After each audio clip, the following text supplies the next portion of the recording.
Ah, greetings. You are watching, or rather, listening, to the voice of a dead man. Quite literally dead, as a matter of fact. I have been dead for over 2,000 years, and yet here I am, talking to you through some strange contraption that my old friend Plato could never have imagined even in his wildest dreams. But I suppose that is the nature of philosophy, it refuses to stay buried. My name is Socrates, son of Sophroniscus, the stonemason, and Phanerete, the midwife. I was born in Athens around the year 469 B.C.E., which makes me, well, let us just say I am old enough to have earned the right to be opinionated. My father wanted me to follow in his trade, and for a time I did. I chiseled stone. I carved statues. I made things that people could look at and say, yes, that is definitely a statue of a god and not a misshapen lump of marble. But somewhere along the way, I realized that I was far more interested in carving ideas than in carving stone. The human soul, I discovered, is a much more fascinating material than any block of Pentelic marble. Now, before we go any further, let us address the elephant in the room, or rather the frog in the room, or the pig, or whatever creature you wish to compare me to. I am not a handsome man. This is not false modesty. This is a simple statement of fact, like saying the sky is blue or that water is wet. I have a flat nose, thick lips, bulging eyes that seem to look in two different directions at once, and a face that my student Xenophon once said made me uglier than any grotesque figure in a satyr play. I am short, I have a pot belly, and I walk with a strange wobbling gait. The young men of Athens, the ones who spend their days oiling their bodies and admiring their own reflections in bronze shields, they look at me and laugh. And you know what? I let them laugh. Because while they are busy admiring their own beauty, I am busy thinking. And thinking, my friends, is a far better use of one's time. I married a woman named Xanthip.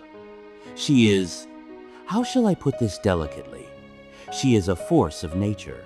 Imagine a thunderstorm condensed into human form, wrapped in a kitten, and given the ability to speak. That is my wife. People ask me why I married her, and I tell them. A man who wishes to become a skilled horseman does not choose the gentlest, most docile mare. He chooses the wildest, most difficult horse he can find. If he can learn to ride that one, he can ride anything. Similarly, if I can live with Xanthip, I can live with anyone. It is a practical philosophy, you see.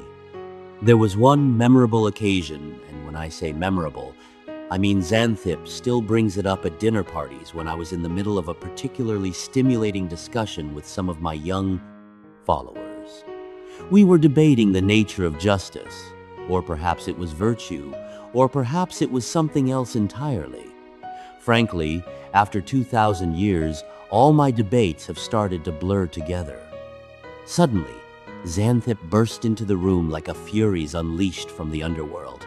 She shouted at me. I cannot remember what she said, but I am certain it was both creative and anatomically improbable, and then she stormed out.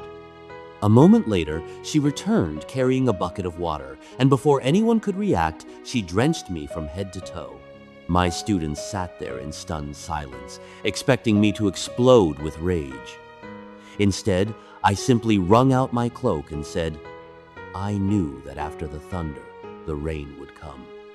My students laughed. Xanthip did not. But then again, Xanthip rarely laughs at my jokes. She has heard them all before. I spent most of my life walking through the streets of Athens, barefoot, wearing the same threadbare cloak summer and winter, engaging anyone who would talk to me in conversations about the most important questions a human being can ask. What is justice? What is virtue? What is courage? What is piety? What does it mean to live a good life? These questions seem simple, do they not? But I discovered, again and again, that the people who claimed to know the answers, the politicians, the poets, the generals, the priests, they did not know anything at all. This realization began with a strange incident. A friend of mine went to the oracle at Delphi and asked if there was anyone wiser than Socrates. The priestess replied that no one was wiser. When I heard this, I was utterly baffled. I knew, you see, that I possessed no wisdom whatsoever. I was completely ignorant about almost everything. So I set out to find someone who was genuinely wise, to prove the oracle wrong. I went to the politicians, who were widely regarded as wise. I asked them questions about justice and governance. They gave me answers, confident, elaborate, self-assured answers, but when I pressed them further, when I asked them to explain their reasoning, their arguments collapsed like a house of cards. They did not know what they were talking about.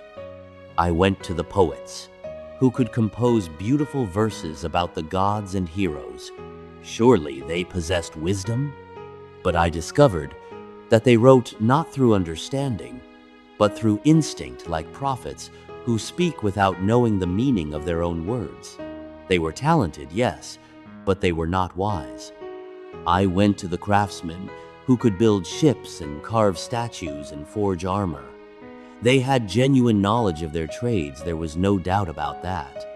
But they made the fatal mistake of assuming that because they understood one thing well, they understood everything well. Their expertise in one area led them to arrogance in all others. And so, after all my searching, I came to a conclusion. The oracle was right.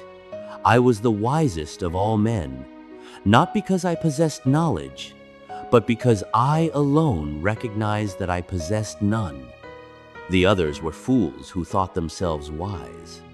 I was a fool who knew himself to be a fool, and that, apparently, made all the difference. This is the method I developed. The Elenchus, or what you might call the Socratic method. I ask questions. I play dumb.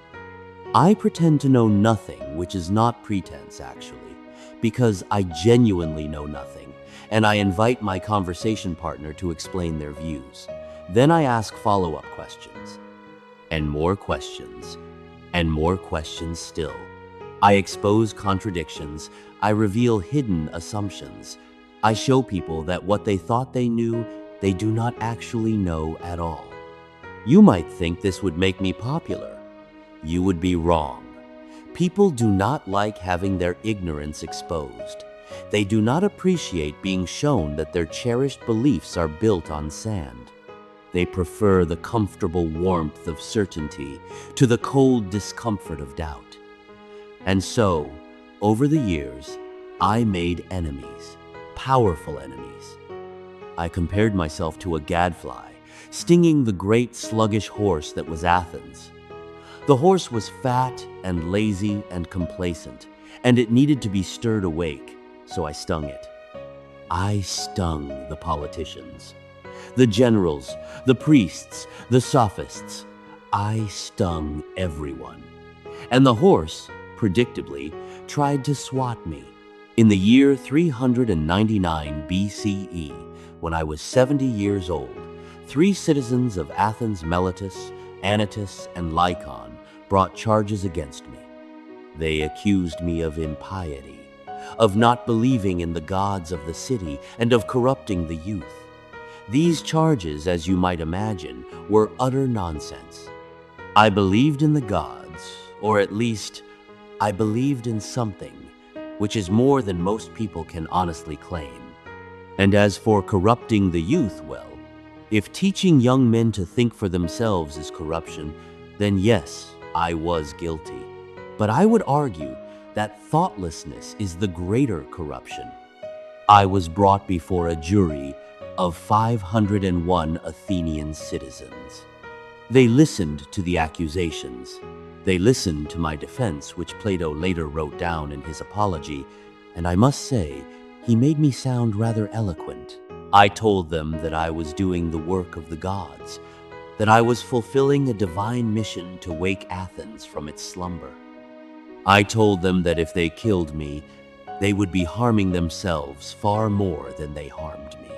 I told them that an unexamined life is not worth living for a human being. Did they listen? They did not. The vote was close. I believe it was 280 to 221, but they found me guilty. When it came time to propose an alternative penalty, because in Athens, the defendant could suggest a lesser punishment, I suggested that I should be rewarded with free meals in the Prytaneum, the same honor given to Olympic victors. This, I admit, was not my wisest suggestion. It was, however, very funny. The jury did not think so. They voted for death. My friends were devastated. They made plans for my escape. They bribed the guards. They arranged for me to flee to Thessaly, where I could live out my days in comfort. And I said no. Why? Because I had spent my entire life arguing that one should never do wrong, even in return for wrong. That one should never break the law, even when the law is unjust. That the citizen who has enjoyed the benefits of the city's laws has a duty to obey them, even when they turn against him. If I fled, I would betray everything I had ever taught. I would prove that my philosophy was nothing but empty words. So I stayed. I drank the hemlock. I died. But here is the thing about death. It is not so bad. I have often said that death is either a dreamless sleep, which would be pleasant, or a journey to another place, where I can continue my conversations with the great minds of the past. Imagine it, Homer and Hesiod waiting for me on the other side, ready to discuss their poetry. What a prospect! And yet, I must confess, I could not resist one last joke. As I lay there, the poison taking effect, my friend Crito asked if I had any final requests. I said, "Crito, we owe a rooster to Asclepius. Please, do not forget to pay the debt." Asclepius was the god of healing. By saying I owed him a sacrifice, I was implying that I had been healed, that death was a cure for the disease of life. My friends did not laugh. They were too busy crying, but I laughed on the inside. A philosopher should always have the last word, even if that word is a punchline. So here I am, speaking to you from beyond the grave. I do not know how this works, this device you are using, this YouTube you mentioned, but I am delighted to have the opportunity. Because there is one thing I have always wanted to say, and I never got the chance to say it to enough people. Question everything. Do not accept what you are told simply because someone in authority told you. Do not believe something just because it is comfortable. Think for yourself. Examine your life. Ask the hard questions. And when you find that you do not know the answers as you will, because none of us truly knows anything, embrace that ignorance, because that ignorance is the beginning of wisdom. Also, if your wife ever throws water on you, do not get angry. Just smile and say, "I knew the rain was coming." It will not make her stop, but it will make you feel better. And for the love of all the gods, whichever ones you happen to believe in, do not, under any circumstances, agree to drink the hemlock. Trust me on that one. This has been Socrates, son of Sopherniscus, citizen of Athens, philosopher, gadfly, and the ugliest man in the history of Greece. Thank you for listening. Now go and live an examined life, or don't.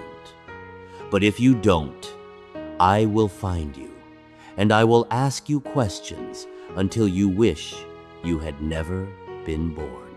I am joking. Mostly, farewell.